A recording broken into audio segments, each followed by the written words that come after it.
Aproveitar que foi perguntado sobre profissionais da educação, nós temos o Benjamin Neves também, que é doutor em educação pela UERJ, se não me engano. Ele é carioca, veio do Rio para cá, fez o doutorado em estudos de cultura contemporânea também pela UF e atualmente é professor do IE. E é nosso paciente.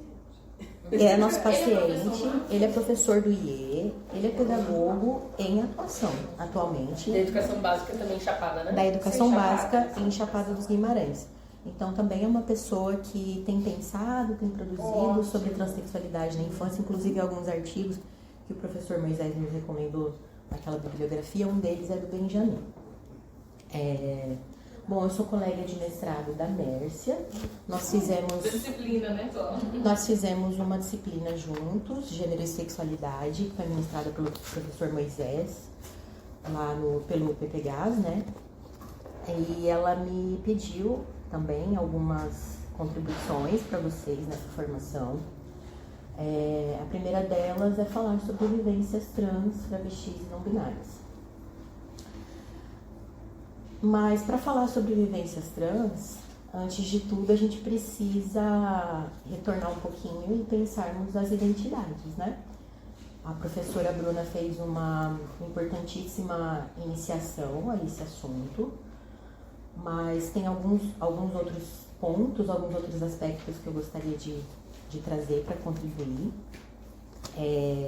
Retornar na questão...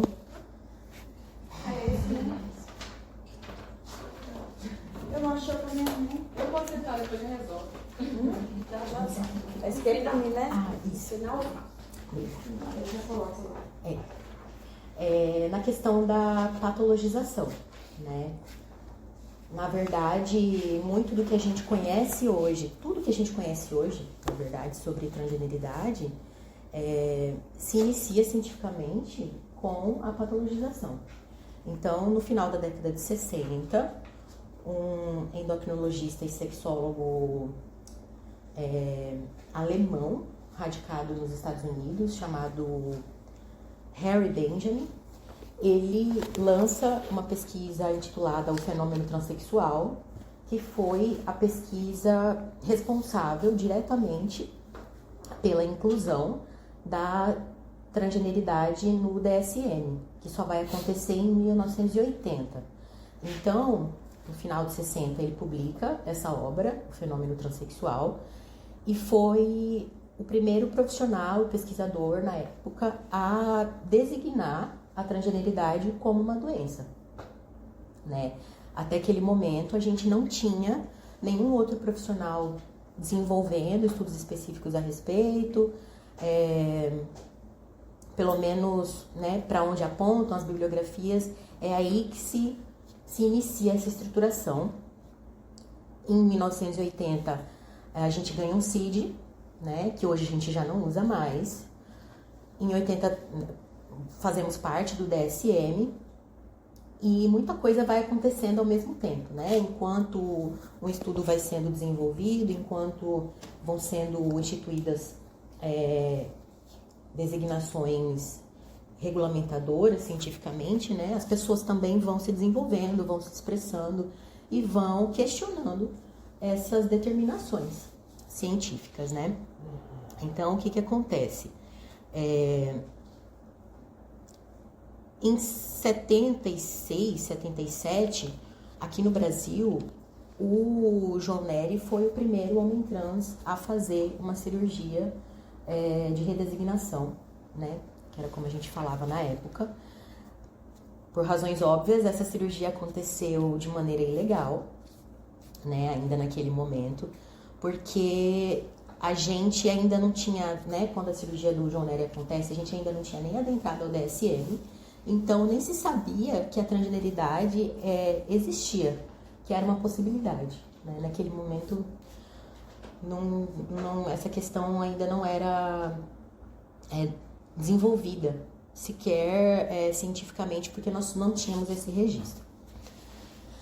Em 2006, a gente já tinha dado um salto significativo, porque em 80 entramos para a classificação do DSM, Então, em 2006, aqui no Brasil, a gente passa a poder usar o nome social de forma legal, reconhecida, é determinado pelo STF e tal, que a gente podia usar esse nome para nos apresentarmos socialmente e poderíamos solicitar que isso acontecesse.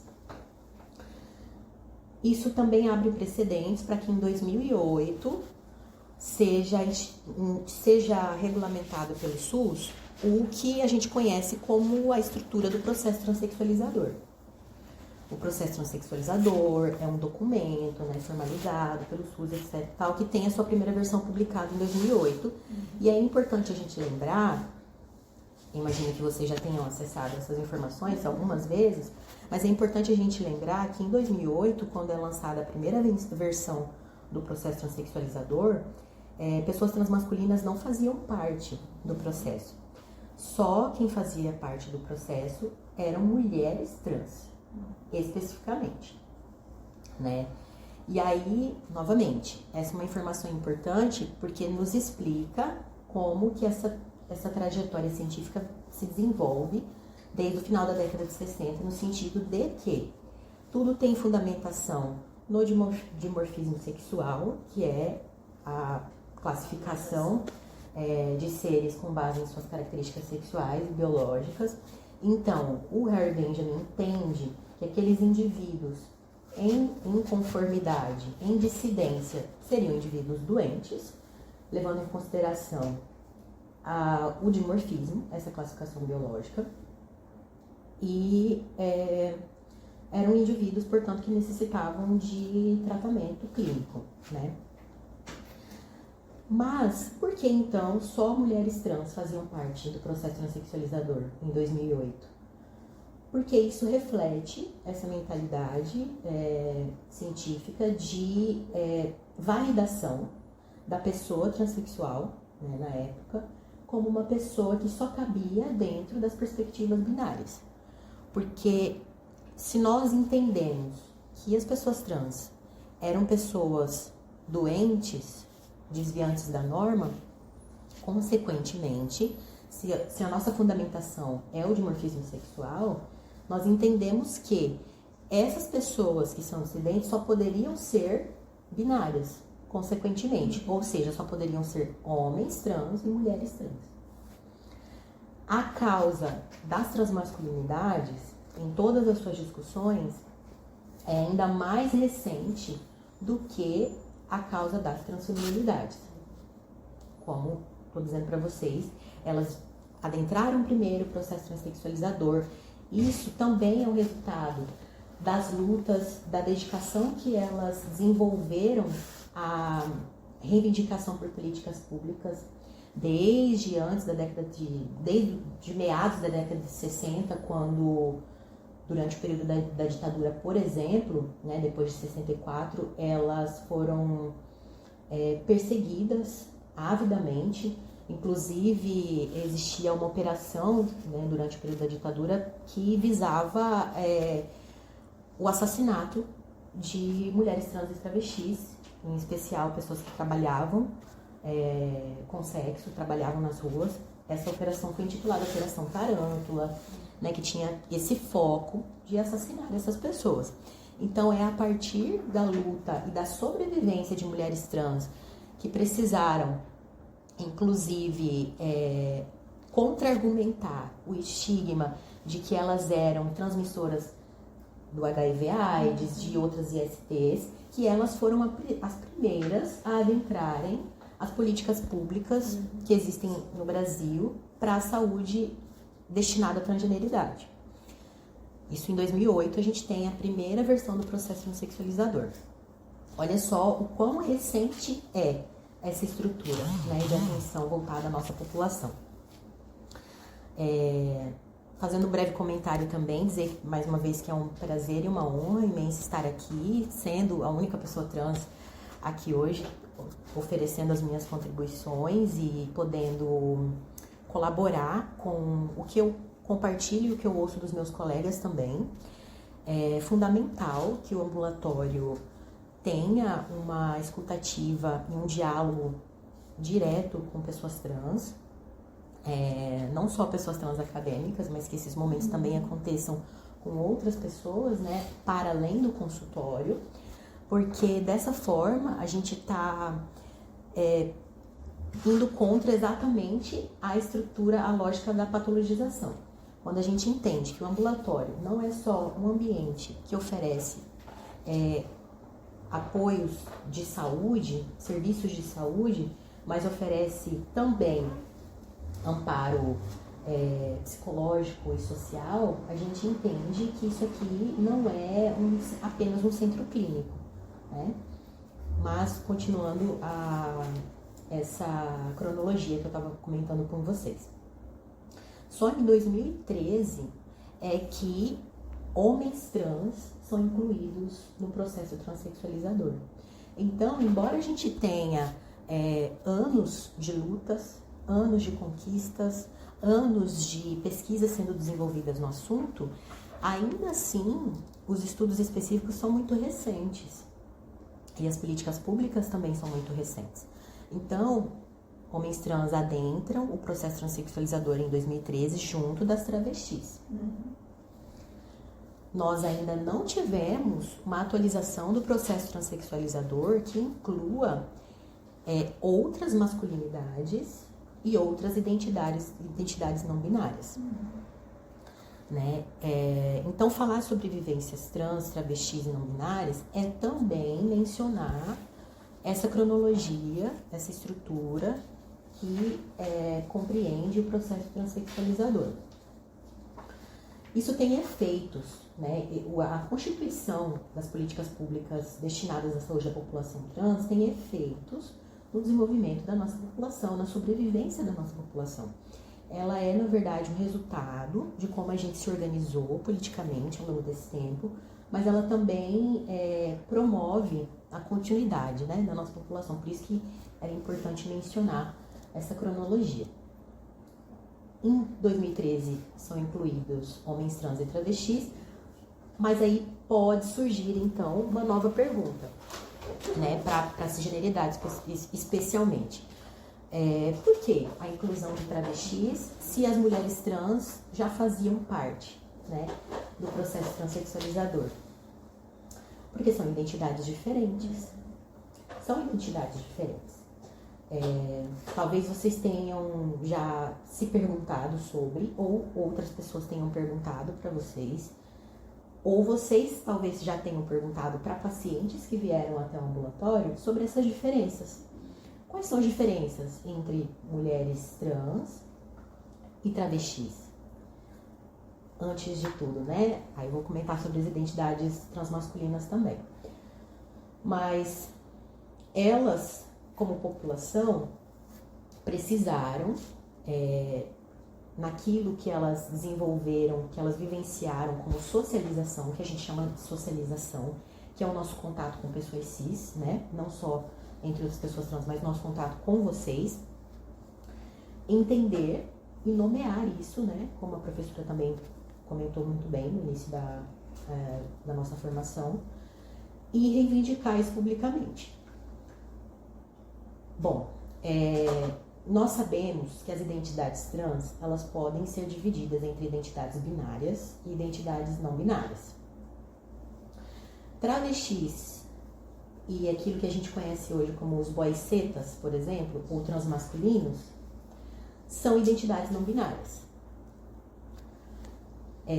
Mais uma informação que talvez vocês ainda não tenham se atentado tanto. Travestilidades são identidades não binárias. As identidades binárias das transfeminidades são as mulheres trans. Pode. Se não for da minha cabeça. Acho que eu pergunto toda hora. Não, pode. Eu tenho pacientes aqui que... Certo. Eu não sei se eles se denominam ou se identificam, porque assim, a gente tem a fichinha, né? Certo. Muitos colocam que são travestis. Uhum. Mas quando abordados, me falam que são mulheres trans. Entendi. E que essa questão de se denominar travesti é mais uma questão política. Eu entendo que tem a diferença. Tem diferença. entendeu? Isso. Só que assim, aí isso me gera eu falo, mas como, né? Como eu já ouvi o contrário. Eu ouvi falar, não, tá bom, coloca mulher trans. Mas eu não me considero uma mulher. Eu sou uma travesti. Sim. Mas muitas falam que são mulheres trans, mas que se denominam travesti por conta de uma como é que fala? Defender uma política. Eu vou tentar contribuir com esse assunto. Lá, durante a década de 70, 60, elas não podiam, inclusive, se nomearem como mulheres trans. Primeiro porque esse termo ainda era inexistente, né, na maior parte dos lugares, e porque eram existências criminalizadas, né? Existiam operações para assassinato dessas pessoas, que vão contribuir para os efeitos da transfobia até hoje, né? Então, exatamente. Então, se a gente pesquisa, por exemplo, Operação Tarântula no Google, a gente vai ver imagens de murais, de faixas que eram colocadas incentivando as pessoas a matarem travestis. Então, eram colocadas faixas, por exemplo, nos centros de São Paulo e tal, morte aos travestis. Inclusive com os pronomes no masculino. Porém, travestis e mulheres trans são identidades que sempre foram transfemininas. No período em que, lá na década de 70, por exemplo, eram usados os pronomes masculinos, isso acontecia por parte das pessoas cis que chamavam as travestis no masculino. Elas, naquele momento, também tiveram dificuldades de se afirmarem por conta de todos esses fatores. Então, frequentemente, se a gente assiste, por exemplo, os registros das travestis que iam aos programas televisivos, os registros, exatamente, a Rogéria é uma travesti, foi uma travesti, e que contribuiu muito para o desenvolvimento dessa identidade, mas elas também tinham essa dificuldade no sentido de que, ao irem a esses programas, ainda não se entendia muito bem que as travestis eram condições identitárias. Então, elas eram chamadas de transformistas, também por atuarem como artistas, se desenvolverem como profissionais, enfim, em casas de shows, casas de evento e tal. Ao longo do tempo, a gente começa a entender, passa a entender isso cada vez mais. Registros da Rogéria, por exemplo, vão mostrar a própria Rogéria falando de si, muitas vezes, no masculino. Ah, mas isso tá errado, isso quer dizer que essa condição identitária não existe? Não necessariamente. Existem pessoas que usam mais de um grupo pronominal, que usam mais de uma categoria de pronomes. No caso das travestis, principalmente as travestis mais velhas, o que aconteceu com elas, na maioria das vezes, lá na década de 70, é que elas eram violentadas e eram obrigadas a falarem de si como no masculino, ou até mesmo não falarem de si como travestis ou mulheres trans, mas falavam de si como transformistas, enfim. A Roberta Close passa a trazer cada vez mais contribuições, principalmente por ter acessado a televisão na época, nesse sentido. E aí a gente entende que qual que é o principal fator, né, que diferencia travestis e mulheres trans, o que a gente entende hoje. Geralmente, mulheres trans são pessoas que estão quase que completamente alinhadas à feminilidade, aos signos que a gente conhece como femininos.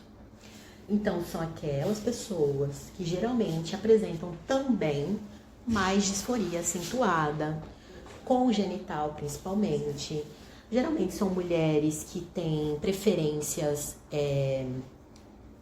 de comportamento sexual passiva. Geralmente são mulheres heterossexuais, mulheres trans. No caso das travestis, nós entendemos, historicamente, que não necessariamente são transfeminilidades que vão ter disforia acentuada, que serão heterossexuais, que terão preferências por posicionamento sexual passivo, não necessariamente.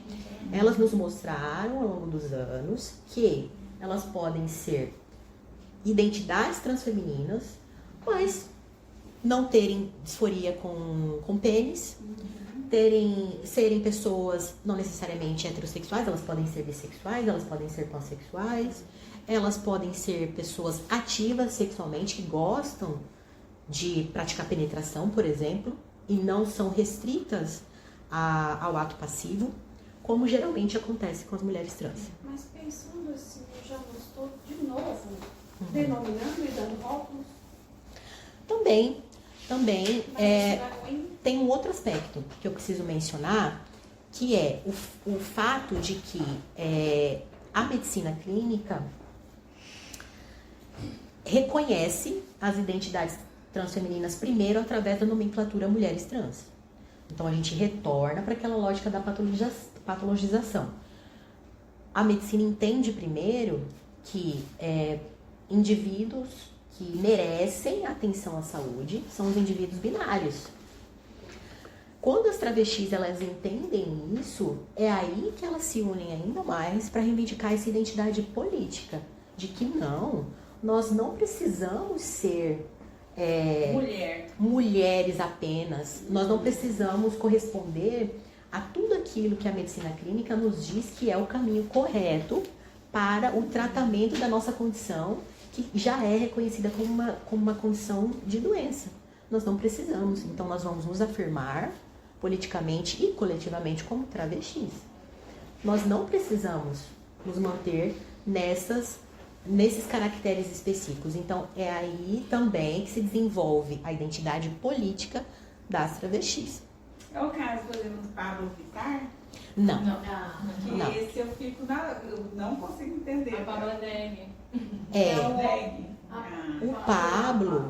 O Pablo, que aí se apresenta artisticamente como a Pablo Vittar, é uma personagem. Porque ela fala, às vezes até os apresentadores ficam. Exato. A Pablo. Mas por que nesse caso que isso acontece? Porque é uma personagem drag queen. É só drag queen, ela? Sim. Eu achei. Até o momento que a gente conhece sobre essa pessoa, que é um artista cis, um homem cis, que tem um personagem chamado Pablo Vittar, que é uma drag queen. E aí é uma característica artística, a arte drag queen, que a gente pode estudar, inclusive através das transformistas, das personagens que a gente conheceu nos anos 80, como transformistas, exatamente. Então, Mas não é uma agora pessoa trans. Eu já vi como homem, mas a Pablo. Tem que seguir no Instagram que você vai ver. Então, o que conforme as políticas públicas foram se desenvolvendo, o que acontece? As próprias travestis, novamente, que isso surge da condição identitária delas, elas entenderam que estava acontecendo uma higienização. Para fazer parte dos espaços, para eu fazer parte do ambiente clínico, médico, eu tenho que me nomear como uma mulher trans. Eu não posso me nomear como travesti, porque se eu me nomear como travesti... Isso está na literatura médica, porque assim, eu entendo a pessoa como um ser humano. E a gente, pelo menos na medicina, a gente não vê essa diferenciação. Entendeu? Sim. O paciente, tanto é que aqui a gente trabalha, foi até discutido semana passada, que muitos não querem vir, por quê? Porque eles querem o uso do hormônio. E o que a gente deixou claro aqui é o acesso à saúde como geral, que é o que vocês acreditam e muitos realmente não têm o acesso facilitado nos ambientes de saúde, né? Então, assim, eu fico meio... Deixa eu completar isso. Eu acho que a questão aqui para nós, acho que importa mais no fim, é assim, tá? A pessoa, mesmo que ela diga, eu sou uma mulher trans, mas eu me coloco como travesti. Ok, vamos respeitar. Acho que o que importa para nós é entender que as duas identidades se referem ao campo feminino. Exato. E não masculino. Isso, Eu acho que isso é mais importante. Esse é pra o gente, principal assim. aspecto, é a gente falar sempre a travesti e nunca o travesti. Mas o que está na literatura, doutora, é a determinação binária de condições de feminina dentro da nomenclatura mulheres trans. Então, as meninas entendem que quando elas começaram a buscar esse atendimento, existia já um caminho traçado que foi construído pelos pesquisadores cis para nos encaixar numa normalidade. Qual é esse caminho específico? Que aí é o que dá luz, o que dá início à estrutura do processo transexualizador. O desenvolvimento hormonal de transição de um ponto sexual para o outro em sua completude. Então, elas entenderam que, se eu vou buscar atendimento específico, já existe um caminho específico para que eu faça parte e possa ser validada como uma pessoa trans. Então, se eu for buscar, por exemplo, o atendimento do ambulatório, né, isso desde que o processo transexualizador foi construído, né, e publicado pela primeira vez. Um questionamento que surgiu para as travestis foi exatamente esse. Se eu buscar, então, um desses ambulatórios, eu vou chegar lá e o que é esperado de mim é não só que eu tenha disforias acentuadas com todos os meus caracteres sexuais, mas que eu também transicione de um ponto a outro em uma jornada específica. Esse é o problema. O processo transexualizador, ele tem em sua estrutura, desde o princípio, algumas falhas. E essa é a principal delas, porque não leva em consideração algumas especificidades, várias especificidades que existem em relação às identidades. Sim, mas deixa eu te explicar uma coisa. Tá. Tem um paciente, veio comigo, não binário. Certo. E ele me disse, eu quero ficar no meio. Certo. Mas hormonalmente, não consigo. Hormonicamente. Por quê? O uso do hormônio, ele traz consequências. Então, assim, até a questão psiquiátrica. Como que eu vou deixar essa pessoa no meio? Quando eu tiver com características masculinas, eu, paro. Quando eu chegar mais próximo do feminino, eu, paro. Entendeu? Esse é um então, desafio. Assim, biologicamente, não sei o termo que vocês usam, né? Mas assim, para a saúde isso não é interessante. Não pelas características que eu falo. O que está me dizendo aqui não é sobre característica física. Certo. E sim questão psicológica, porque isso influencia. É verdade. Doutora, é verdade, é um fato. Essas são discussões que eu mesmo já desenvolvi na minha própria jornada de transição. Por quê? Porque nós também temos conversado muito dentro da população trans sobre entendermos melhor hoje que existem, podem existir inclusive, identidades transitórias. O que são identidades transitórias? Não sei se vocês já tinham ouvido falar. Já. Quando uma pessoa se entende uma pessoa trans, nem sempre essa pessoa sabe desde o princípio qual é a sua identidade. Nós atendemos, vocês, né, atendem muitas pessoas trans com relatos de que sabem desde a infância. Esse é o discurso majoritário. Desde a infância eu sei que eu era um menino ou que eu era uma menina. Porém, e como mais uma prova de que nós não podemos nos manter no dimorfismo sexual e nas classificações binárias, as identidades elas não têm um desenvolvimento único. Algumas pessoas trans, elas percebem que são diferentes desde muito cedo, mas elas não necessariamente entendem-se desde o princípio como parte de um aspecto específico. E aí, quando elas iniciam uma jornada de transição, que pode acontecer, enfim, em qualquer momento da vida, elas se autodeclaram, por exemplo, não binárias. Isso acontece com muitas pessoas. Não, até aí tudo bem, questão de Sim, identidade. mas eu vou chegar lá, Mas eu falo em questão de saúde. Sim, eu vou chegar lá. Aí elas falam assim, eu sou, por exemplo, a pessoa nasceu com genitália feminina, entende que é uma pessoa trans, mas ela ainda não sabe, eu tô tentando entender e tá falando sobre isso publicamente. A população transmasculina colaborou muito, assim como a professora falou, com o desenvolvimento social e político das identidades não binárias. Aí o que acontece com algumas pessoas, né? Sou uma pessoa não binária. Depois de um tempo, ela vai a alguns lugares, por exemplo, procura um ambulatório, conhece outras pessoas trans e tal, ela passa a afirmar outra identidade. Sou um homem trans, ou sou uma pessoa transmasculina, ou sou um boyceta, vamos supor. Então, nós temos entendido que as identidades não binárias, elas não só são identidades que podem permanecer para o resto da vida de uma pessoa, mas elas também podem ser transitórias. Nos casos de pessoas que já se autodeclaram como pertencentes, como um indivíduo não binário, por exemplo, e que buscam o desenvolvimento, a administração hormonal, o desenvolvimento de caracteres múltiplos, que não sejam apenas dentro de uma classificação, eu percebo que o processo transexualizador, novamente, o que a literatura já desenvolveu até hoje, tem isso como uma limitação. É uma limitação. É uma limitação, é um problema. Significa que é impossível que essas pessoas transicionem? Não.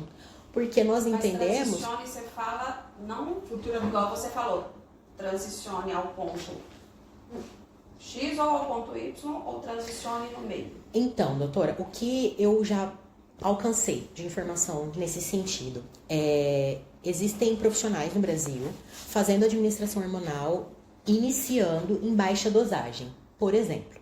Esse é um dos caminhos.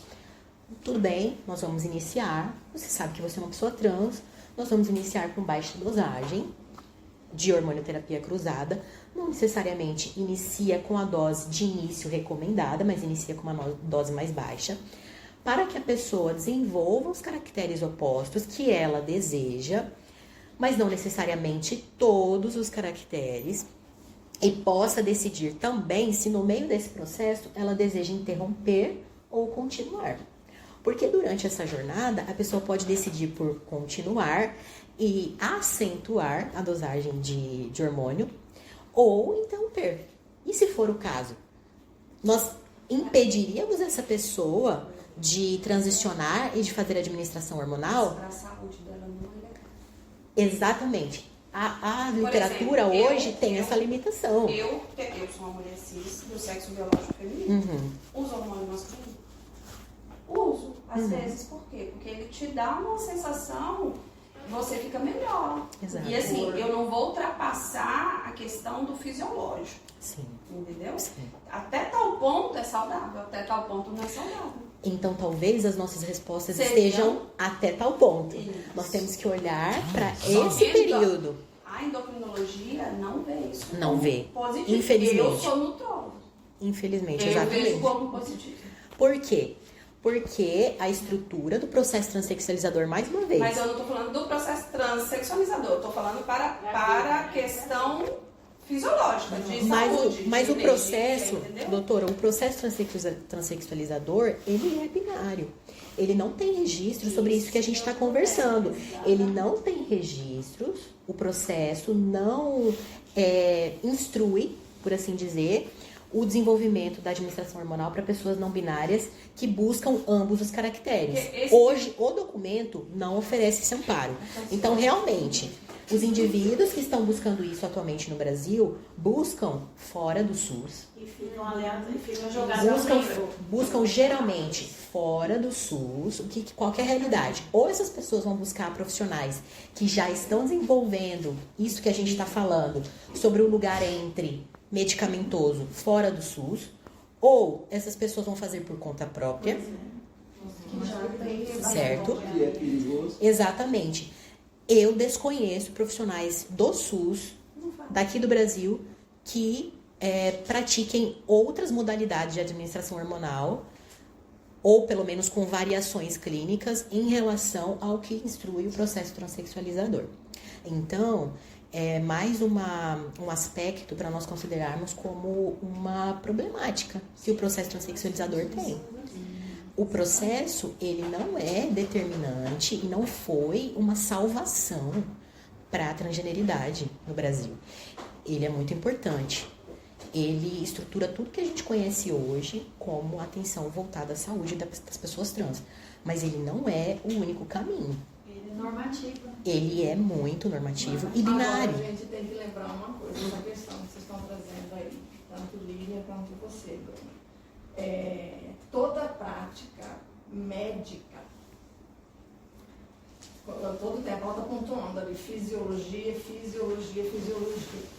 No SUS, não sei como que isso vai se dar em paralelo, mas vamos falar de SUS, tudo que, como eu falei aqui semana passada, na sexta-feira, com a entidade representativa, a gente não trata um caso, né? A gente não trata um caso. Tudo que a gente pensa, toda ação de saúde implementada é o coletivo. Para você instituir um processo trans com N possibilidades de ação, com N possibilidades de procedimento, eu tenho que estar muito bem respaldada, amparada cientificamente, que aquele procedimento, que aquele medicamento, que aquela dieta, que aquele suplemento alimentar seja eficiente, eficaz e seguro. Se não atender esses 3 pilares, eu não posso implementar essa ação no território nacional. Exatamente. Eu não posso assinar enquanto profissional, eu sou nutricionista, esse suplemento aqui, excelente para a fisiologia, porque querendo ou não, a gente está falando, quando eu coloco uma intervenção de suplemento, de medicamento, de cirurgia, estou interferindo na máquina corpo, né? Então, ele tem que ser eficiente, eficaz e seguro. Se ele não me dá essas 3 respostas, eu não posso implementar. Sim, Vou te dar um total. exemplo. Eu fiz um curso de medicina integrativa, práticas integrativas e hormonologia. Certo. Maravilhoso. É o que a gente quer para a vida. Questão de saúde, de energia, de sono, de tudo. Veio o CFM lá de cima, federal. o CFM e pum, não pode, não existe hormonologia, não existe. Sim. As diretrizes clínicas, elas... Aí eu quero fazer o bem e eu tenho que fazer escondido. Hoje, se você Total. não trabalhar medicina baseada em evidência, você não faz. Só que existe evidência, né? As Só que diretrizes isso é um clínicas... interesse Só um segundinho. comercial. A medicina, ela também é uma invenção social e ela também é cruzada com relações Exato. de poder. Vamos dar um exemplo. Hormônio para pessoas com vulva pós 50 anos, durante várias décadas, foi assim, era a solução. Depois descobriu que estava gerando câncer. Aí começou, assim, isso sempre baseado em estudos, tudo mais, etc. Aí, de repente, a gente começa a entender que, em um determinado momento, essa recomendação, ela também foi muito expressiva, porque existia por trás uma indústria farmacêutica a fim de vender determinados produtos que precisavam ser desovados em função de investimentos, enfim, uma série de coisas. Estou dando um exemplo, né? Anticoncepcional. Durante muito tempo nós achamos que era a coisa mais linda e maravilhosa do mundo. Hoje nós sabemos que, peraí, né? Então, o que eu sugiro para essa situação, considerando o que vocês estão colocando e considerando a aula que o Bruno está nos dando aqui? Um caminho é as profissionais de serviço social se articularem com as outras profissionais de serviço social de outros ambulatórios, hospitais, onde tem o serviço, para verificar se tem algum grupo de trabalho que está discutindo só isso entre os médicos, entre as equipes. Porque eu tenho certeza que essa dúvida que você traz, né, esse ponto que você traz para não é só tua. Né?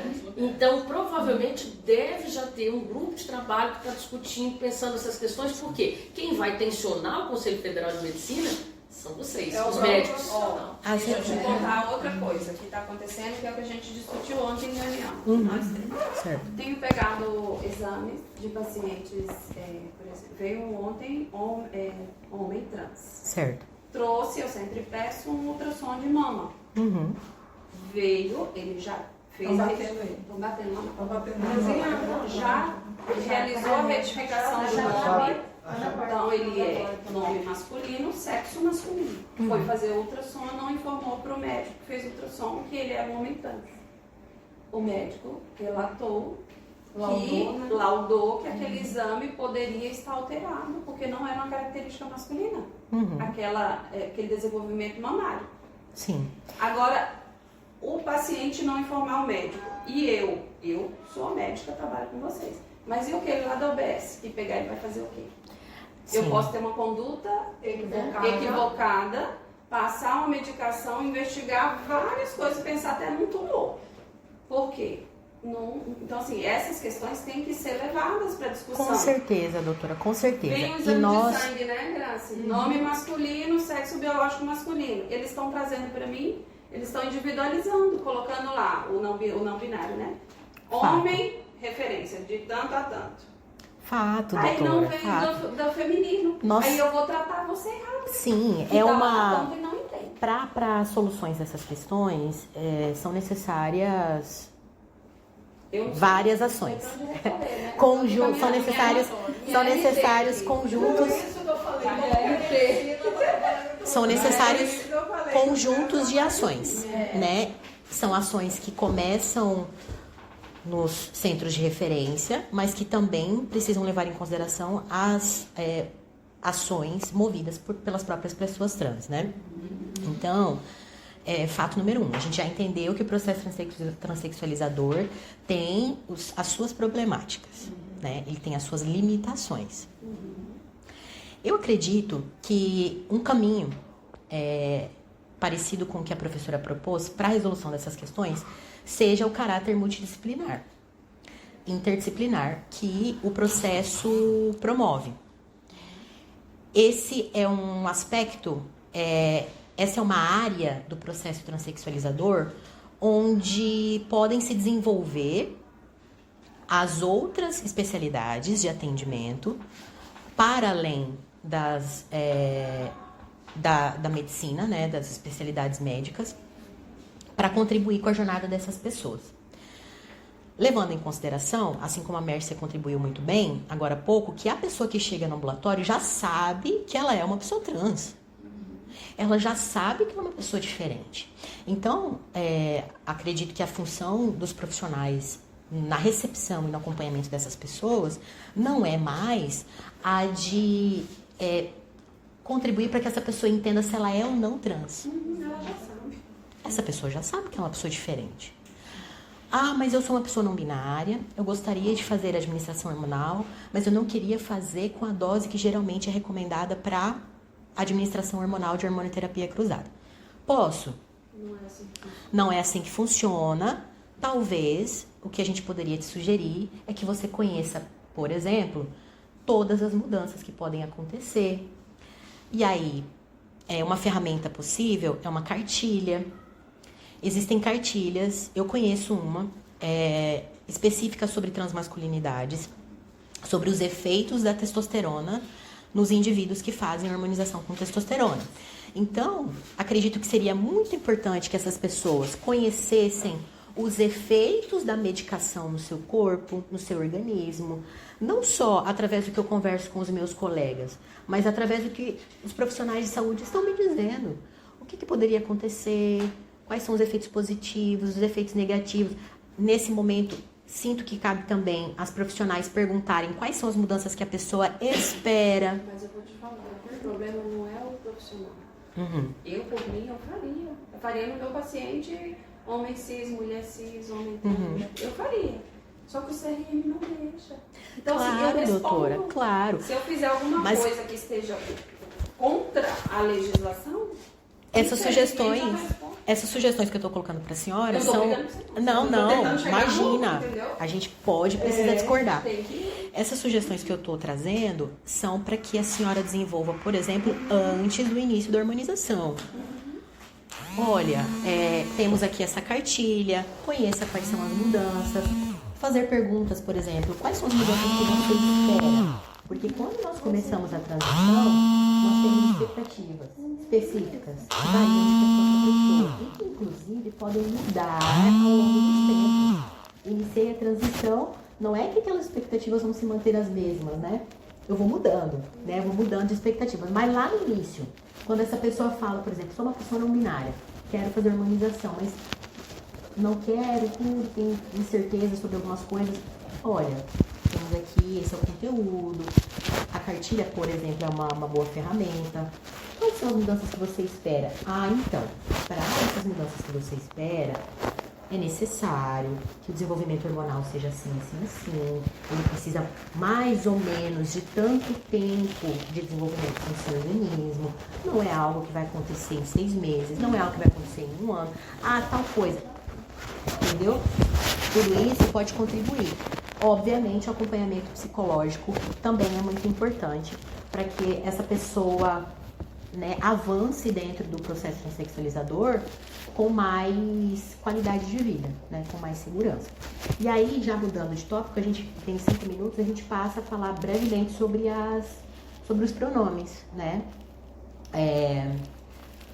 No Brasil, nós temos uma história importantíssima em relação à legalização da retificação de nome e gênero, que passa pela trajetória de uma travesti. Nós sabemos que antes de 2018 isso não era permitido, nós não tínhamos essa legalidade reconhecida pelo STF. A Neon Cunha é uma travesti que já tem mais de 50 anos, que em 2014 entrou com um pedido judicial, porque era assim que a gente fazia retificação de nome antes, né? Entrou com um pedido para retificação de nome em 2014 e enfrentou dificuldades. Por quê? Porque eram exigidos, no plural, laudos médicos, né, laudos clínicos, para que essa pessoa pudesse fazer retificação de nome. Detalhe, só em 2018 é que a OMS nos tira do DSM. Então, em 2014, quando a Neon dá esse início a esse movimento, que vai culminar na legalização da retificação, nós ainda fazíamos parte do DSM, ainda usávamos um CID, etc. e tal. Ela tem esse processo negado, porque ela não apresenta os laudos necessários. Ela se recusa a apresentar os laudos. Novamente, esse processo é negado. Em 2016, a Neon faz um pedido junto à Organização dos Estados Americanos, OEA, por sua morte assistida, caso ela não tivesse o nome retificado, sem a apresentação dos laudos médicos. Essa movimentação trouxe um resultado positivo. Em 2016, início de 2017, ela consegue então fazer retificação como a primeira pessoa trans brasileira, ela é mineira, sem a necessidade de apresentação de laudos médicos. Isso tudo pavimenta a legalização da retificação, que acontece posterior a 2018. Né? Em 2018, a OMS, olha, essas pessoas não são doentes, nos tira do DSM, e aí sim a gente passa a poder retificar o nome de forma legal, sem a necessidade de apresentação de laudos. Né? Como contribuição, então, para finalizar, além de todas essas informações que eu trouxe para vocês, eu sugeriria que a gente acolhesse com mais carinho as pessoas que sabem que são pessoas trans, mas que não são pessoas binárias. Isso inclui travestis, isso inclui pessoas não binárias, que são pessoas que podem estar em diferentes momentos da sua jornada de transição, de sua jornada pessoal. Podem ser pessoas que já iniciaram a harmonização ou não, que desejam, mas que não gostariam de todos os caracteres que o processo regulamenta. E que essas pessoas possam ser assistidas com a consciência e a segurança de que elas permanecem no processo. E não como se elas estivessem sendo afastadas do processo só porque não são pessoas binárias, só porque são pessoas em outras condições de identidade. Porque por muitas vezes o que parece para as pessoas trans, aquelas que sabem, né, do que ficam sabendo do ambulatório, é que elas têm uma trajetória única a ser vivida. Mas não é assim que funciona. Ou pelo menos não é assim que deveria funcionar. Nós sabemos que as diretrizes regulamentam aquilo que é mais seguro para nós. Nós não estamos pedindo para que sejam feitas experimentações inseguras, enfim. Mas simplesmente para que sejamos acolhidos e para que fique claro, evidente para nós, que nós podemos permanecer no programa, no processo, mesmo não sendo binários. Porque nós sabemos que a recepção de pessoas binárias é diferente. A recepção é completamente diferente. Ah, você tem disforia acentuada, você tem isso, você tem aquilo. Parece que o processo flui de uma maneira diferente. Então, que fique pelo menos claro, mesmo que essas pessoas não iniciem a harmonização logo de início, que elas permanecerão no processo. Que elas podem, que elas têm direitos de se entenderem melhor, de serem acolhidas e de transicionarem.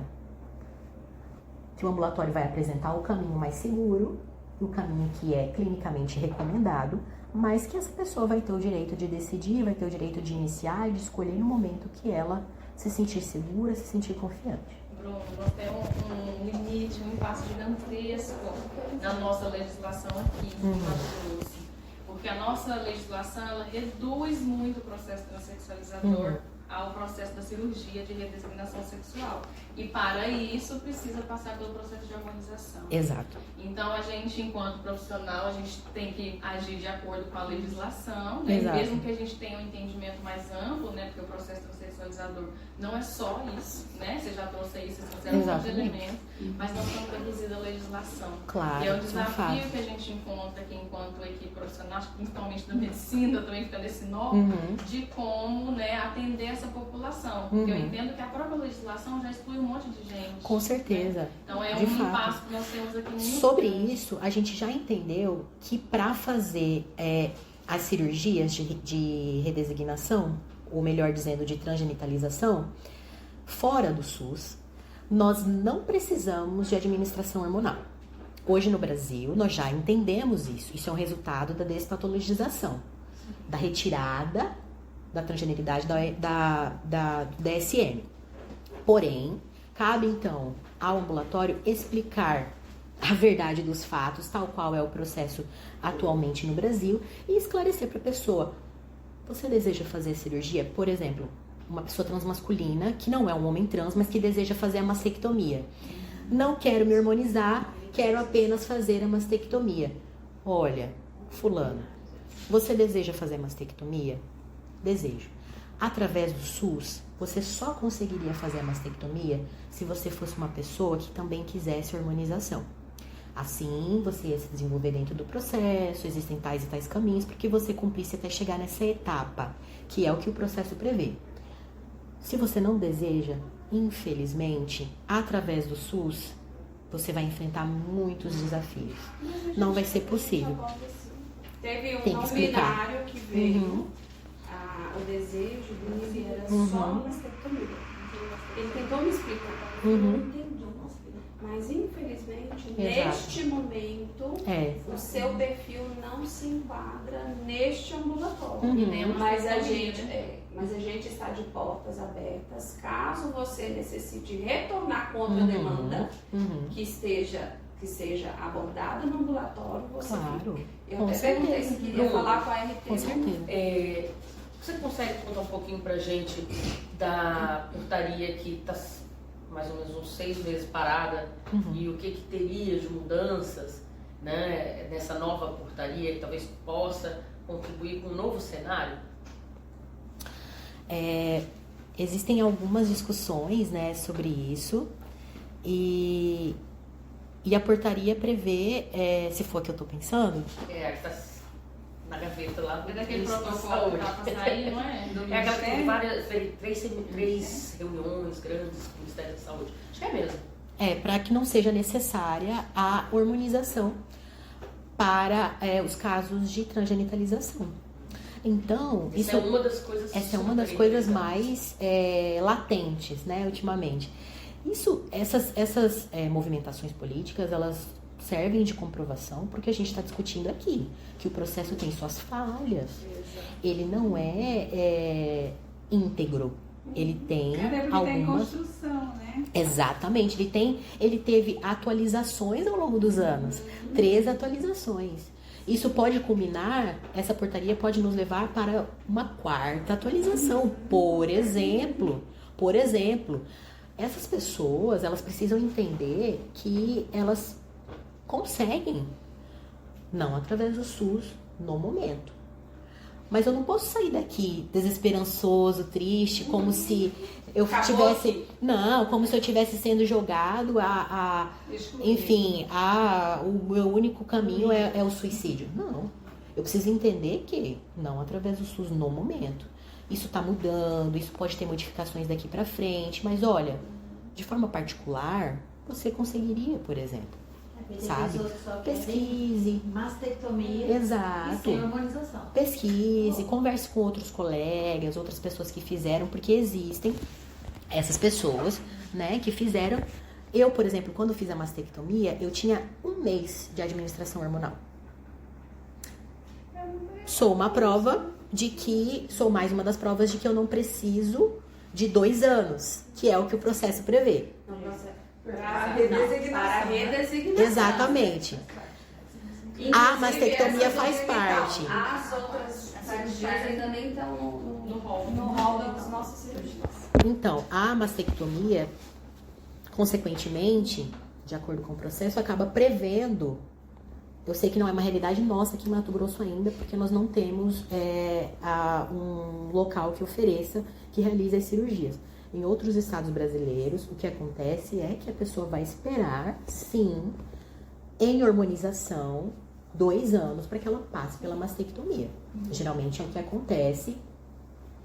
Não tenho ficado sabendo de pessoas que fizeram mastectomia antes de 2 anos de administração hormonal.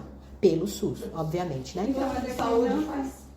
Plano faz. Você fez, né, pelo plano? Não, eu não fiz pelo plano, mas os planos, eles têm uma determinação. Tem que ter uma especificidade. A resolução da ANS. Eles têm uma resolução da ANS que regulamenta isso, a obrigatoriedade de realização da cirurgia. Porque outro dia eu falei semana passada com uma amiga e ela falou assim, tô aqui, ele fez o... Falei, mas fez? Ela falou, pois é.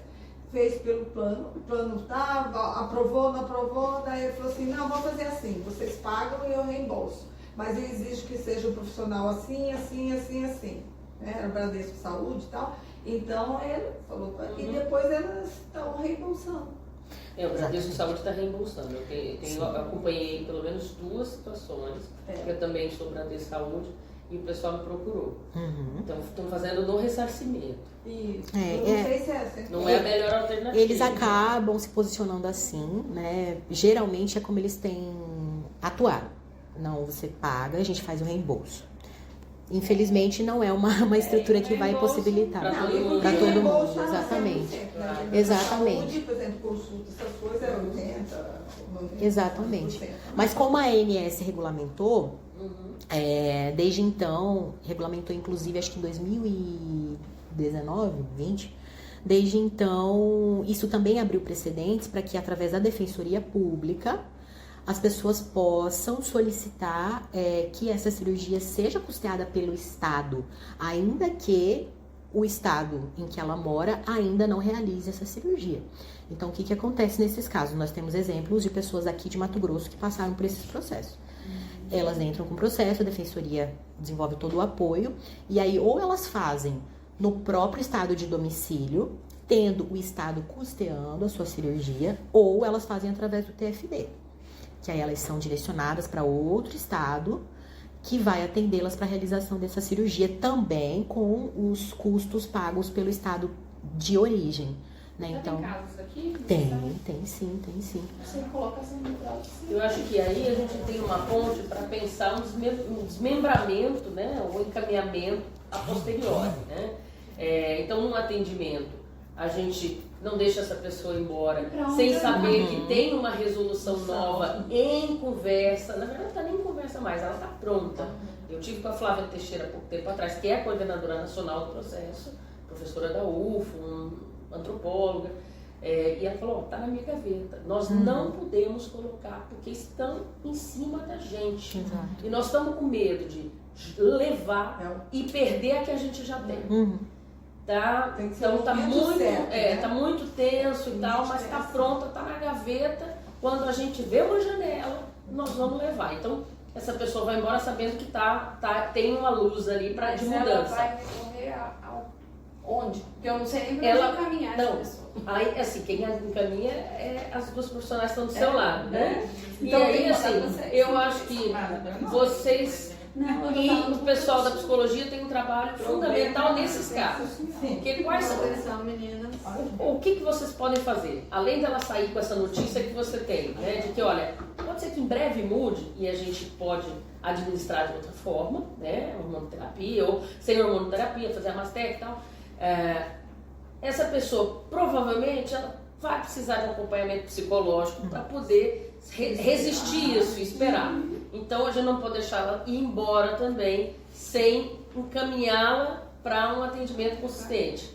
E a outra é a defensoria. Então, né, a gente pode estimular a judicialização, com certeza. E aí Estado é assim, gente, 10 judicialização que custou caro para o Estado mesmo começa a fazer, perceber que precisa dar uma alterada na resolução aqui, acolá e tudo mais. Claro. Então, acho que a gente tem aí 3 coisinhas já, né, do nosso fluxograma de encaminhamento. Uma esperança de que tem uma resolução que está na gaveta, Não é esperando nem nela. pro A serviço social, defensoria. eu falo para qual profissional da saúde, porque assim, eu estou aqui, mas quem que vai receber ele lá? Você entendeu? A gente vai orientar pra defensoria, né? Isso, vocês vão orientar para a defensoria. E a Então, defensoria é a defensoria dá que toca. Exato. Daqui essa pessoa precisa saber o que ela vai buscar na defensoria, porque ela tem que chegar lá na defensoria e saber o que ela vai. Olha, a referência é essa, tem um núcleo, X, Y, Z, caminho, talvez já até deixar um papelinho, né, uma cartilhinha pronta, né, um folheto, né, não um folder, né, não é nem uma cartilha. E os encaminhamentos para psicologia, todo mundo já sabe como é que funciona, cada um já sabe para onde vai, onde que vai, UBS, qual lugar que vai, para perto, onde essa pessoa mora e tudo mais. Então, a gente talvez precise ir exercitando o nosso fluxograma de encaminhamentos, né? Vocês têm um fluxograma pronto de encaminhamentos? Depende para onde. Para qualquer possibilidade de ida. Na Porque minha mente, eu ir tenho. para fora daqui também é ir. É rede, né? Exato.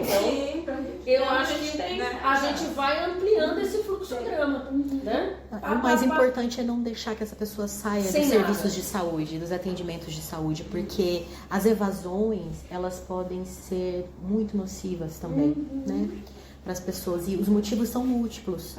Às vezes é porque ela quer algo que ela entendeu que não é possível, ou às vezes é porque ela não quer algo que ela entendeu que as pessoas esperam que ela queira. Ou, enfim, que ela precisa ter um corpo específico, um peso específico, uma série de outras determinações que o processo também prevê, a gente sabe disso. Que pessoas gordas têm as suas limitações em relação à administração hormonal, uma série de fatores que a pessoa precisa entender que não é o fim para ela. Sabe? Depois do primeiro atendimento, olha, passou pela clínica geral, você é uma pessoa obesa, esse não é o fim para a sua jornada de transição. Aqui não, viu? Aqui. São bem Exatamente. direcionados. Porque os motivos são múltiplos que podem culminar numa evasão, né? Mas vamos pensar então quais são, né, as expectativas, as dificuldades e os encaminhamentos possíveis, para que a gente não perca essas pessoas. Porque quando a pessoa entende que ela não pode ou ela não quer mais permanecer aqui, é muito difícil a gente trazer essa pessoa de volta. Muito difícil. Ela ser convencida, por assim dizer, novamente, de que o ambulatório é um lugar para ela, sabe? E aqui já é o último recurso, porque a base já fechou as portas. Talvez a Exatamente. gente pensar como serviço social um fluxograma das redes formais e informais. Porque às vezes a pessoa vai chegar aqui e ela nunca nem ouviu falar do IBRAT, por exemplo. E às vezes o que ela quer, o IBRAT pode dar mais do que nós. Sim, Né? a gente sempre recomenda. Então, assim, pensar isso, porque temos muitas coisas acontecendo e sendo possíveis de acessar ao mesmo tempo e que as pessoas não sabem. A gente tem um bem muito grande, que como pessoas com experiência, servidoras, aqui nós temos informação. Os encaminhamentos para o psiquiatra, são situações que também levam a esse tipo de reflexão. Eu tenho visto dentro dos grupos as pessoas comentando sobre o entendimento de que, poxa, será que eu preciso de um laudo do psiquiatra para eu permanecer no ambulatório? Todos precisam passar. Sabe? Mas não pelo laudo. Mas as pessoas, doutora, elas têm dificuldade, exatamente, elas têm dificuldade de entender que esse é um atendimento que compõe o processo. Mas a gente explica, o problema Eu não sei, é doutora, eu Mas sei. eles chegarem aqui também. Eles têm, essa é uma dificuldade que as pessoas têm, de entender, nossa, mas eu fui lá e a médica me mandou ir pro psiquiatra. Eu respondi uma pessoa essa Você semana. sabe o que eu falo? Eu falo, olha, todos os pacientes deste ambulatório precisam passar na psiquiatria. Sim. Independente dele querer ou não cirurgia de redesignação. Me perguntam lá no meu Eu ainda grupo, falo eu assim, ó, preciso, todo eles mundo perguntam. precisaria passar Eles perguntam. pelo psicólogo. Acho que ele falou assim, independente de você, todas as pessoas deveriam fazer uma psicoterapia. Sim, mas é Então, porque... assim, não é por falta de explicação. Claro, doutora, mas o que acontece? A nossa população, majoritariamente, é não letrada em muitos assuntos. São pessoas que, em sua maioria, não conseguem concluir a educação básica, etc. e tal. Então, as pessoas têm essa dificuldade de entender por que eu estou sendo encaminhado para o psiquiatra. Nós sabemos que é muito recente nós termos saído das DSM. Então, também é importante explicar, você não é louco. E às vezes é importante ser didático e direto, porque a pessoa vai estar em níveis diferentes de entendimento. A maioria dos transmasculinos não são como eu. Então a gente precisa entender que essas pessoas vão ter dificuldades de compreender o fluxo. Sabe? Vocês sabem, vocês conhecem, eu conheço, por ser um pesquisador. Mas a maioria das pessoas não. Então, o que a pessoa fica com medo? Será que eu vou ter que ir no psiquiatra, vou ter que levar um laudo? E aí eu não vou mais, eu não vou voltar mais no ambulatório, eu não vou poder, porque o psiquiatra vai me pedir tanto tempo de avaliação, vai me pedir medicação, eu não quero tomar remédio, eu não sou louco, não sei o quê. Tendo em consideração as famílias, que já são pessoas, as famílias de origem, que em sua maioria já são pessoas que estão nos expulsando, já estão nos patologizando, entendeu? Então nós temos que levar isso em consideração. A pessoa chega aqui também. Exatamente. E de maneira geral, as pessoas acham que o psiquiatra é ser louco, né?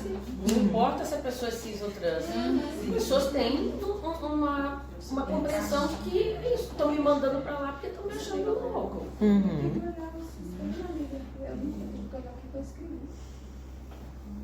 Terminamos? Mais alguém? Não, eu queria só falar. Eu escrevo mesmo. Acho que você vai fazer os agradecimentos para a senhora Bruna e para o Bruno, né? Tá? Mas essa fala para você é quando você diz que estava nos explicando, quando eu falei, por que a pessoa. Foi uma só que chegou e falou para mim assim: tá, coloca trans, mulher trans.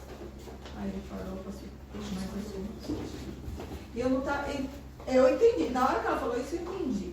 Mas tinha muitos que vinham aí, eu ficava assim, não tinha essa fala. E que eu faço só mulher, né? Mas decorrer, a gente, anos de experiência, vai escondendo alguma coisa. Tem alguma coisa e agora eu estou entendendo. É isso, é isso. Porque vem achando que chega aqui, tem que falar, eu sou mulher trans, eu sou heterossexual, eu sou bissexual. Tem que vir assim. Então agora, isso, nossa, para mim foi muito enriquecedor no trato com eles. Para na hora que eu levava, se abria, falar sobre isso. Então, e a gente sente, tem alguma coisa aí, está engessada, mas não sei, não é o momento, somente assim, na primeira vez, tal, que não é que onde você vai cutucar nada, né? É uma entrevista de acolhimento, de tudo, né?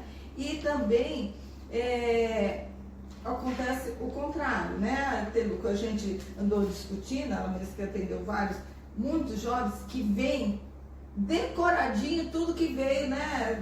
De que pegou no Google, de alguma coisa, e fala assim, não, eu sou trans por isso. Não sabem ainda. E não tem que saber, não tem que se definir agora. Não é isso. Então isso a gente vai levar, isso está em construção. Não, mas eles acham que chegando aqui, eles têm que já chegar definidinho aqui. Conheço todo o termo da literatura, mas parece que não é um discurso que vem de dentro, né? Essa é a minha preocupação, sabe? Principalmente com os mais jovens. Jovens, é isso que está acontecendo, é muito com os mais jovens que estão E aí, tipo, a minha preocupação no mais é assim, como é que a gente vai iniciar? Porque a crise de identidade, assim, é pra todo mundo, gente. A gente não sabe nem o que a gente quer ser como enquanto profissional e tal. Então, assim, a minha orientação sexual, até que ponto, né? A minha preocupação, eu falo enquanto psi, assim, né? Eu não me encaixo dentro do signo, né? Da feminilidade e tal. Então, o que me sobra é ser homem, eu não posso ser mulher de outra forma, né? Exatamente. Por que eu tenho... então o que me sobra é... Se eu não me encaixo, se eu não quero usar rosa, se eu não quero usar saia, se eu não quero usar isso, se eu não quero usar aquilo, então o que me sobra é ser um homem? Não necessariamente. Você pode descobrir outras formas de ser mulher também, né? Não tô aqui pra falar assim que você não vai fazer... É a minha primeira fala. Você não tô aqui pra te dar aptidão e inaptidão de nada. Eu tô aqui pra te acolher, né? E a gente vai caminhar juntos. Você começou... É só o seu primeiro passo aqui com a gente, no seu processo. Mas com jovens, né, com esses que estão mais conectados, né, com as terminologias, com o Google e tudo mais, que vieram de uma pandemia, né, não interagiram com outros jovens e tudo mais, né, não tiveram uma experiência de adolescente comum dentro de uma escola, né, e tudo mais. Aí eu me preocupo com isso, porque eles sabem todas as terminologias, eles conhecem a literatura, mas não é um discurso que ainda está fragilizado para eles. Tá, porque já chegou alguns casos que a pessoa chegou para mim e falou assim, teve ele, teve eu. Pois é, não, mas eu sempre... Aí agora o meu companheiro, a minha companheira falou assim, eu acho que você se encaixa, que você é uma pessoa trans. Eu sou uma pessoa trans? Então eu acho que eu sou. Daí eu li, achei que eu sou, entendeu? Então tem muito isso que a gente precisa trabalhar e entender este momento da pessoa. Pessoas em momentos diferentes, né? De entendimento, de autopercepção, é verdade. Isso prova aquilo que eu comentei sobre as identidades transitórias, que elas existem, né? Elas podem existir. Exatamente. Bem bacana, né? A gente poder fazer parte de uma mudança social, né? Porque o que a gente está vivendo aqui é um momento de grande descoberta, né? E que tem uma potência muito grande, e não à toa os conservadores querem nos exterminar os nossos serviços, exterminar a nossa população. Exato. Porque olha o giro que a gente está ofertando coletivamente, né? Em termos de significado, simbologia, de Transformação da sociedade. Transformação da sociedade. É o que a gente estava falando ali, né? Que a gente, assim, é questão de formiguinha, né? Isso é no seu verdade. trabalho, não sei aonde, na sua família, na sua igreja, tudo. Aonde que todo mundo pergunta, aonde você está trabalhando agora? Você está lá, você está... Não estou lá, trabalho assim, assim. Como é que é? Como você falou, tem gente que é só pela... Como é o termo que você usou? Que as pessoas só querem saber, às vezes, exotismo. Mas a maioria que pelo menos tem perguntado para mim, eu sinto que não é isso, é querer saber mesmo. Ou senão assim, mas você está lá? Porque eu sou uma pessoa atuante, na igreja e tudo. Estou, e assim. E como que são, como é que é, sabe? E também, o contrário, além das pessoas quererem saber e se abrirem o leque dessas novas informações que eu passo, tem aquelas também que estão me trazendo e que estava escondido, que não falavam com outras pessoas, com medo disso, porque todo mundo, não, isso não é ser criticado, as pessoas não comentam com as outras. Aí a partir do momento que você chega numa roda que fala, eu tenho caso de família, eu tenho caso de um amigo, é assim, eu também penso assim, pessoas que antes, em momento algum, chegava no mercado social e socialmente colocava essa posição. Né? Eu acho isso importante. Então vamos encerrar, gente. 2020, né? Nós temos Vamos embora sem fazer uma foto. Precisamos de um registro. Eu vou passar a palavra para a Jo, mas eu quero também fazer um agradecimento pela manhã, assim, muito agradável, né? Primorosa, assim, de conceitos básicos, que assim, eu costumo dizer que a repetição faz o mestre, né? Quanto mais a gente ouve, mais a gente lê, mais a gente vê, mais a gente aprende, né? Fica se alimentado do conhecimento. E aí agradecer muito a presença da Bruna, do Bruno, que já é de casa, né, Bruno? A equipe aqui presente, né? Porque o fato de estarmos aqui é porque estamos todos muito interessados e o nosso objetivo principal é qualificar o nosso trabalho, né? O nosso processo de trabalho, que não há nada acabado, né? Não é nada estático, nada engessado, pelo contrário, o movimento é de mudança para melhor sempre, né? E todo aquele que puder contribuir, seja as universidades, sejam as entidades, sejam os usuários, que são os principais atores desse processo, é muito bem-vindo. A gente sempre vai ter uma agenda para estar discutindo essas questões. Tá? Muito obrigada. E aí, como ela não teve a oportunidade de fazer a abertura, ela vai fazer o encerramento com a nossa diretora, Jo. Ai, tô com fome. Jocine, eu já conhecendo, né? Não conhecia a Bruna, mas assim, eu acho que é isso mesmo. A gente tem que fazer do limão uma limonada todos os dias, né? E fazer das dificuldades também um ânimo e um revivar para a gente aprender cada vez mais e a gente fazer com que os nossos serviços, não só desse ambulatório, mas de todos os demais, eles continuam tendo o seu propósito, o seu objetivo. E esse que é o mais desafiador que a gente tem, porque a gente está nascendo, a gente está aprendendo, é no dia a dia em que vai surgindo as necessidades de ampliar tal, né, tal especialidade, tal, né, perfil, e a gente vê que está dando certo, que está dando errado, a gente observando, e a equipe está fazendo algo que é inovador no sentido da gente estar trazendo a comunidade, né? Está trazendo as representatividades para poder trazer para nós, porque a gente não consegue vivenciar isso aqui. O que nós aqui vivenciamos? Muito pouco, a não ser depois desse ambulatório. Antes a gente não conseguia enxergar, né? Realmente não conseguimos enxergar as pessoas estão de trás de uma cortina, talvez, e a gente não conseguia enxergá-las, e agora nós temos essa oportunidade, né? Hoje você vai no shopping, você já vê, tem outro olhar diferenciado, né? A família já tem outro olhar diferenciado, e o Sermac mesmo em si já tem outro olhar diferenciado, que quando a gente pensou e recebemos vai colocar um ambulatório no Sermac, eu só não fui crucificada, tipo assim, porque, né, a gente vê num todo, a gente vê enquanto saúde, mas os demais, como tem que ficar aqui, ficar ali, mas nós precisamos, né, eu acho que nós precisamos estar abertos a vir esse ambulatório e mais e mais e mais, e a gente vai aprender mesmo com vocês, trazer, tem situações que vocês nos pedem que é impossível a gente atender, né, mas por quê? Porque nós temos que seguir a legislação, as regras do SUS. Eu, enquanto SUS, eu não posso falar que você tem que ir para o particular, senão alguém, você entendeu, né? Então, eu não posso falar, não, quem falou, não, a doutora lá mandou, aí vai lá na mídia e fala, não, a doutora mandou. Então, tem algumas coisas que a gente sabe que é a realidade, né? Sabemos que é a necessidade, mas que nós não podemos fazer diretamente esse tipo de abordagem, de fazer um fluxo para, né? Então, muitas coisas a gente está aprendendo e vamos aprender sempre. E a gente vai, todas as vezes que a gente puder retomar o caminho, a gente vai retomar.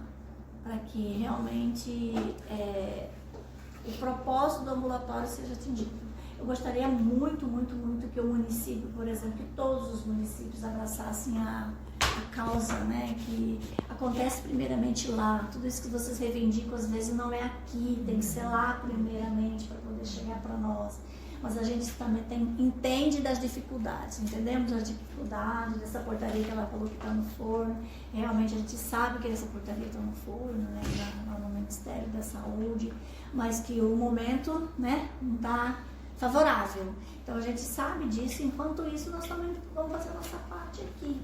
Vamos estar avaliando, revisando. Eu não pude estar presente no primeiro momento com vocês, porque eu estou dando uma demanda de rever o corpo clínico do complexo, né? Não é só daqui do ambulatório, mas de rever o corpo clínico, a gente fazer documentação, e a gente tem que correr quanto tempo, e é muita burocracia para a gente formar isso.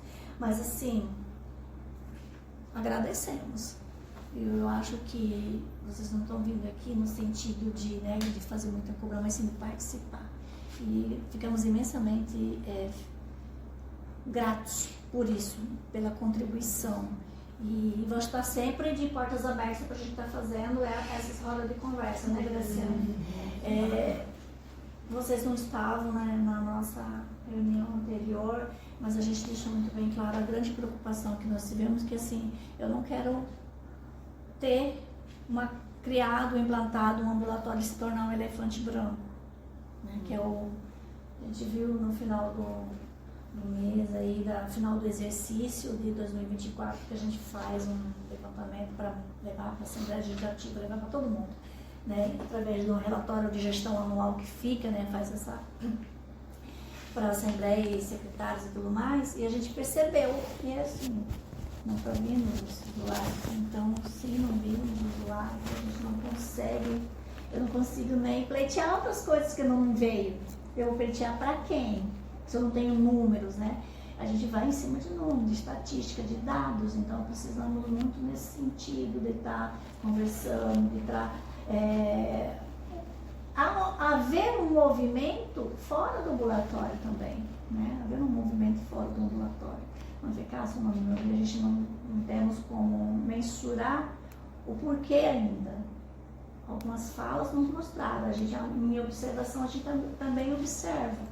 E muitos falam igual, assim, eu não vou ter o hormônio, eu vou tomar hormônio, não preciso, eu quero só, né, esse, não quero passar pela psicóloga, quero passar pelo psiquiatra, Então tem muitas coisas ainda que tem que ser desmistificado para esses usuários. E infelizmente eles não estão encontrando isso lá fora. Não estão encontrando. Então a gente está sensível a fazer a autoanálise de tudo isso, de todo esses encaminhamentos que está se dando agora no início do exercício de 2025 e que de repente pode surgir uma ação em que a gente possa ter uma participação melhor para tentar reverter toda essa situação. Essa baixa adesão. Isso, baixa adesão. Não só da baixa adesão, mas também da divulgação no sentido de esclarecimento, né, de levar informação mesmo, né? Que eles não encontram. Eu sei que você está aqui porque você, né, tem, você também, mas é aqueles que não sabem nem o direito dele como cidadão independente de gênero, né? Ele não sabe lutar por ele, não sabe falar por ele, não sabe exigir a saúde dele. Então, existe N situações que a gente precisa trabalhar e é evidente que a gente vai de pouquinho em pouquinho, né? São várias frentes São de várias trabalho, frentes né? de Eu consigo trabalho. visualizar assim, várias frentes de trabalho. Se ele pudesse, ele saia com a bandeira. Vem aqui, né? Então, são coisas assim que a equipe que está aqui, ela está muito bem comprometida. Eu tenho muita segurança na equipe que está aqui. E eu acho que é isso mesmo, está sendo abertas. Tem as dificuldades de regular as consultas em outros municípios também, diretora. Que a galera tem relatado dificuldade quando vai na UBS, no postinho, fala sobre o ambulatório. Estou falando de municípios mais distantes, né? Bem mais distantes da gente. E aí, enfim, encontra ali não só um desconhecimento, né, da unidade. Opa, o que é isso? Não sei o que é, vai para onde? Tem Cuiabá? Mas como é que faz? E não saber também como regular. Tem municípios, nós sabemos que os maiores, né, já não estão mais apresentando esses problemas, mas tem pessoas em municípios mais distantes que têm essa dificuldade. A gente sabe que o processo de regulação do Estado, ele vai passar por uma mudança de sistema e tudo mais. Esse sistema que está rodando, ele vai ser modificado, vai vir para o melhor. A gente vai ser implantado o prontuário eletrônico, já está sendo trabalhado em unidades para implantar o prontuário eletrônico. E vai ser já uma exigência estadual, né? A gente sabe disso, que vai estar hospitais, unidades, tudo interligado. Então, isso já é um grande avanço que a gente sabe. Mas a regulação sempre foi um calcanhar de Aquiles de todo mundo. Não só para esse ambulatório, mas para todos os ambulatórios, todos os serviços. E o que a gente percebe nas atenção primária é a rotatividade do operacional. das pessoas que estão lá, hoje aprende como é que coloca o sistema. Porque quando você entra no sistema de regulação, lá tem uma primeira página que tem tudo. A ressonância magnética, você vai solicitar não sei para onde, ressonância não sei o quê. Então tem tudo lá, está tudo descrito como que é. No processo transexualizador, né? Assim que saiu, colocamos um código lá e uma bandeirinha, né? Então todo mundo já via. Então, assim, é algo que tem que ser trabalhado, não nessa instância, nós estamos tentando fazer esse trabalho junto com a regulação, a divulgação, a gente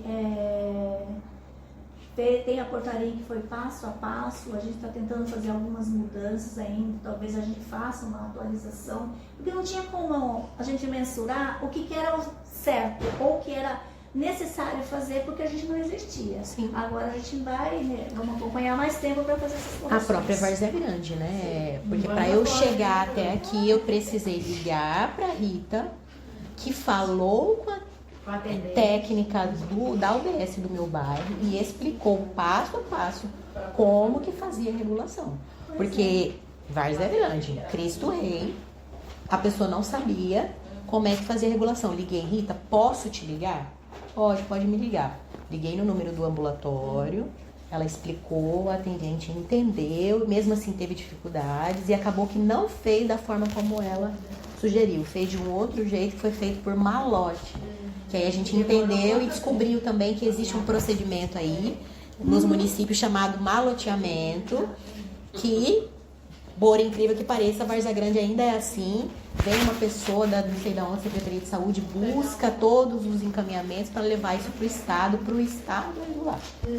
Então foi dessa forma que eu consegui a minha regulação. Várzea Grande. Sim, que está bem aí. E aqui do lado. Imagina em outros lugares. Mas aí assim, é algo que eu não posso. Eu quero dizer para vocês que assim, é uma outra caixinha da Secretaria Estadual de Saúde, que tem lá a secretária de saúde, a secretária adjunta responsável, o diretor responsável, e é uma outra caixinha. Mas aí a pessoa pode que... entrar em contato e, por exemplo, tirar as dúvidas e tal. Na verdade, essas pessoas têm que entrar em contato com a regulação. Porque o processo de solicitar a regulação é o mesmo para todos. Para pedir para o dermato, para pedir para todos. A Secretaria Municipal de Saúde da cidade. Da cidade, ele tem que entrar no processo. O que ocorre, Bruno, por exemplo, Várzea Grande, você citou aí, o operador do CISREG, lá na unidade básica, cada operador do CISREG tem um perfil. Às vezes é só solicitante, às vezes é solicitante, executante, tem uns perfis, como aqui no SEMAC nós temos o perfil coordenador, ele consegue fazer tudo. Eu tenho um perfil executante e solicitante, eu consigo fazer um pouquinho. A criaturinha que está lá na ponta da unidade básica de saúde, ele consegue fazer um mínimo, ele não consegue regular para nós. E isso eu fui descobrir por um acaso diante da demanda que vem de Várzea Grande. Socorro, estou aqui no BS, não consigo regular. Falei, gente, o que acontece? Aí tem um conhecido na regulação de Várzea Grande e perguntei, amigo, o que se dá que Várzea Grande é aqui, atravessa a ponte, o povo não está conseguindo chegar. Ele falou, esse é o perfil do operador. Sim. Eles vão conseguir só se eles vierem aqui na Mas eu tô Obrigada, Rita, mas eu tô contando isso para vocês. Mas eu tô contando isso para vocês só para dizer que eu estou sugerindo que as pessoas entrem em contato pelo contato do ambulatório e peçam essa ajuda. Me explica o que eu posso explicar, ou você pode explicar para a pessoa que está me atendendo, porque eles relatam que chegam para o atendente não sabe do que se trata, entendeu? Então eu tenho feito essa sugestão. As pessoas que me perguntam, eu falo, manda mensagem no WhatsApp, pergunta se você pode ligar, tirar sua dúvida, ou perguntar se a pessoa pode te explicar. Bruno, a gente também pode articular com o movimento de visitar as secretarias com a demanda. Com certeza. Com certeza, eu estou disponível. Tá Clóvis também aí. Demorando um ofício, pedir na reunião e enfatizar a questão da regulação. Sim. Talvez as reuniões da parada sejam também um espaço estratégico para fazer essa divulgação. Eu não sei se já começou, se vai começar. Começou nos calendários. Mas à medida que iniciar, agora é dia 10 de março, agora tem. Mas as conferências municipais também. Que vai ter para divulgar o serviço é muito boa. Aproveitar esse